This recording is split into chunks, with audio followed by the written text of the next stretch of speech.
So we've now entered a time where the Department of Justice has actively announced that they are beginning to prioritize the denaturalization process of U.S. citizens who, gained their U.S. citizenship through naturalization purposes. It's I I'm about to blow a fucking gasket here. Okay, before I go into a big rant, we are going to read this Axios article. It's what to know about the DOJ revoking citizenship of naturalized Americans, and then we are going to talk about it because I have a lot to say. Anyways, the U.S. Department of Justice has begun to prioritize stripping naturalized Americans of their citizenship when charged with crimes, according to a recent memo. Why it matters: it ramps up the Trump administration's immigration crackdown, which it has expanded to target, deport, and detain legal permanent residents and citizens. We're going to talk about more of that in a sec because there is a clear pattern here that we are following and heading down. And in case it isn't obvious, I will break it down to you at the end of the video. So, driving the news, the DOJ directed attorneys to prioritize denaturalization in cases where naturalized citizens commit crimes per the memo. Now, this is already scary because this administration and the Department of Justice can just say you committed a crime, or they can say you are a gangster and you can do nothing about it. Due process has been absolutely scrapped. We've had people who have been here on legal, like in some form of legal status with no criminal record, committed no crimes, and were somehow deported to a slave labor camp in El Salvador. And yeah, that just happens. And so when they just say, oh, it's only for criminals, violent criminals, it's bullshit. It is absolute bullshit. And again, at the end of the video, we will break that down more. The DOJ calls for civil denaturalization in the case of war crimes, extrajudicial killings, human rights abuses, and for those convicted of crimes who pose an ongoing threat to the United States, as well as terrorists. Terrorist is the big one there because terrorist and terror and terrorism are intentionally the most vague and subjective definitions that we have within our government. Okay? It's why we are just able to group up all these people, say they're part of a gang, and say, oh yeah, they're terrorists. And it's the reason. It's all political. It is all political. It's the reason why I'm blanking on his name, that dude who shot the healthcare CEO. It's why he's being tried for terrorism and getting terrorism charges.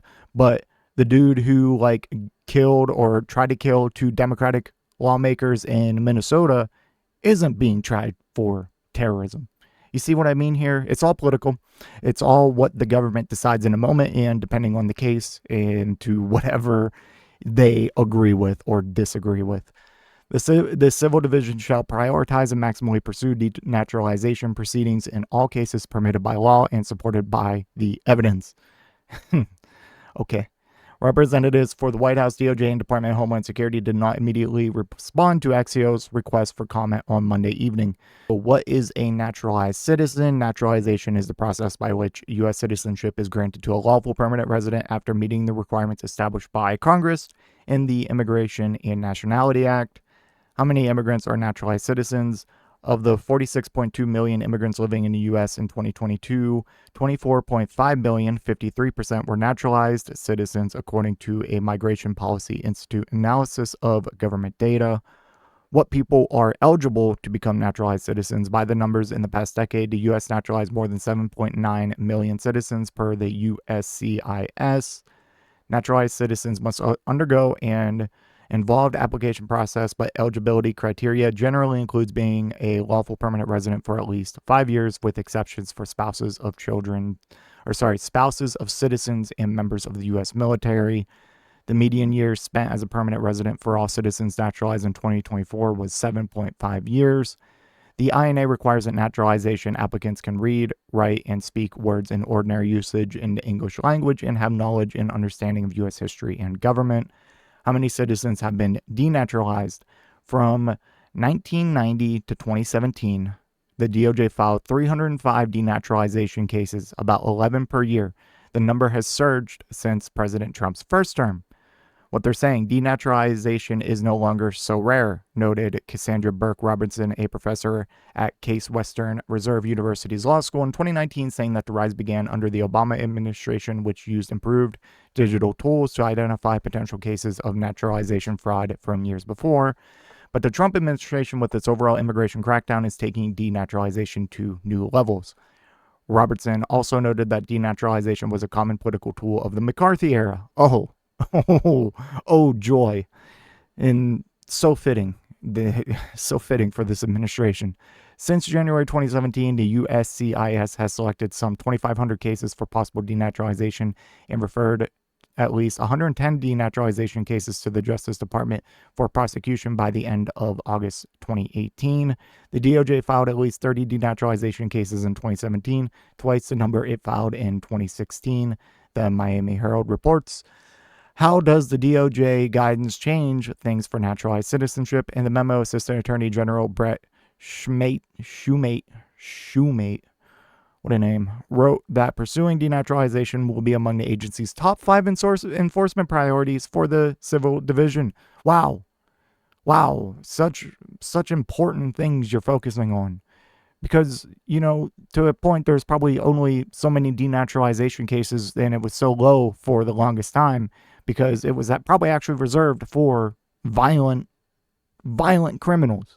And this is specifically scary, just the timing on this, because of the mayoral race in New York City, where Zohran Mamdani had won the Democratic primary and is probably a favorite right now to become the mayor of New York City.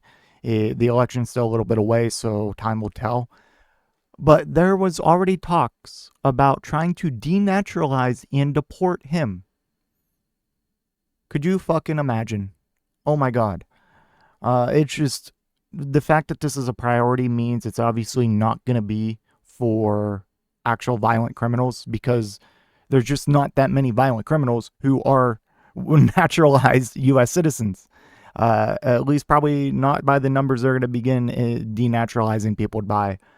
And just based on precedent that they've already set and things that they focus on, what they're trying to deport green card holders for, revoke student visas for, this is going to be a big thing about speech and your right to protest, free speech, and just things like that. And this is going to be very closely related to probably pro-Palestinian protest or anti-Israel protest.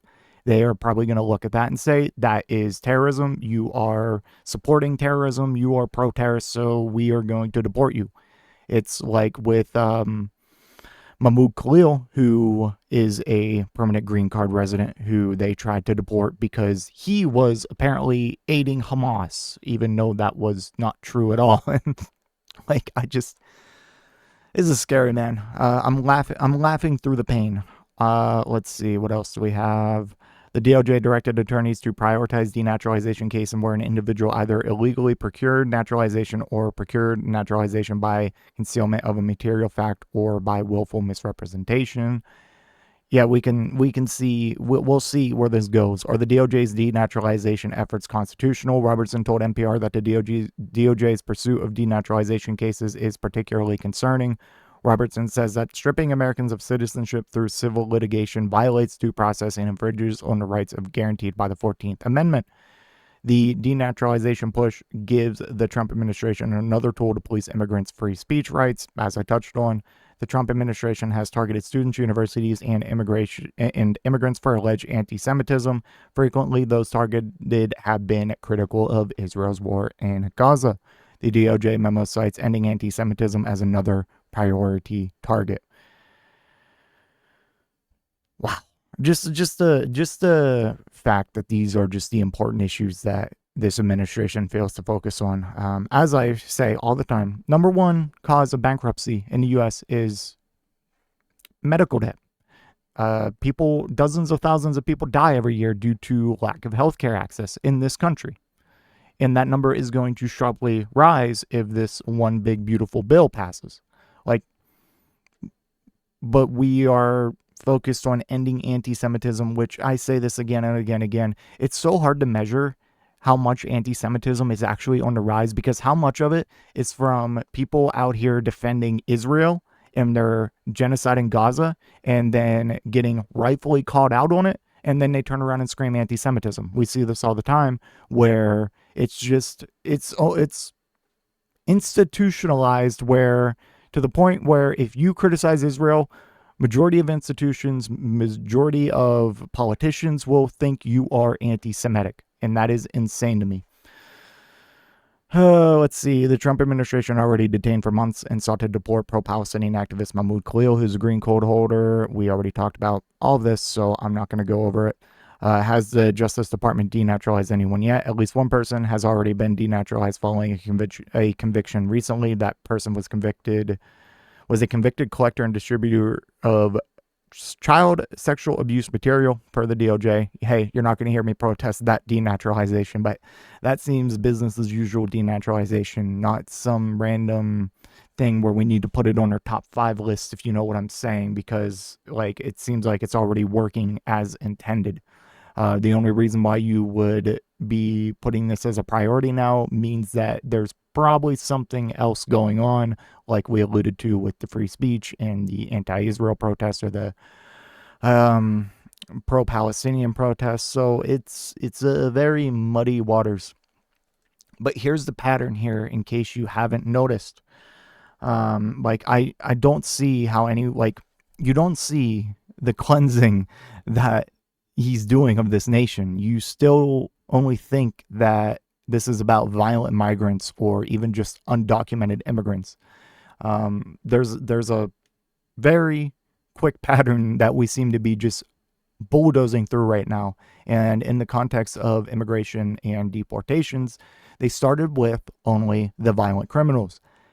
Then that quickly just went to criminals, and their definition of criminal per Caroline Levitt herself was, if you cross the border illegally, you are a criminal. So that moved the ball to all undocumented immigrants. And then it went to people with TPS and asylum status, with revoking them. And some of this is a little bit mixed up in timeline wise, but it's all still moving at 1,000 miles per hour and is slowly getting worse and worse and worse. So from the TPS, the asylum revocations we've seen, we go to people who came here illegally but got legal status after the fact. One example is Abrego Garcia. We'll be doing an update video on him today as well, so look out for that. He came here illegally at like the age of 15, and he got legal status in 2019 and a valid work authorization to live and work in the U.S. And he was sent to CCOT. Then we went to student visa holders. You know, you say something mean about Israel, well, your student visa's gone. And then we went to green card holders. And now we are at actual naturalized citizens. What do you think is next? Who do you think is next? You think they're going to stop there? Have you noticed how they're just...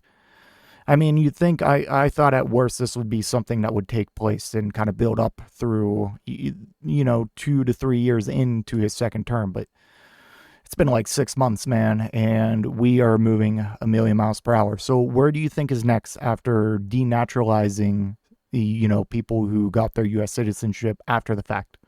Or where do you think we're going after this based on everything I just told you? And of course, you have things going around in the background, like trying to end birthright citizenship and just all that. So, yeah, let me know what you think in the comment section down below, and I will see you in the next one. If you made it to this point in the video, I just want to give a special thank you. If you enjoyed it, please hit that like button down below. And if you really enjoyed it, maybe consider hitting that subscribe button while you're down there. I want to hear your thoughts in the comment section. I will try to reply to any and all comments that I can. Until next time, watch that video on screen.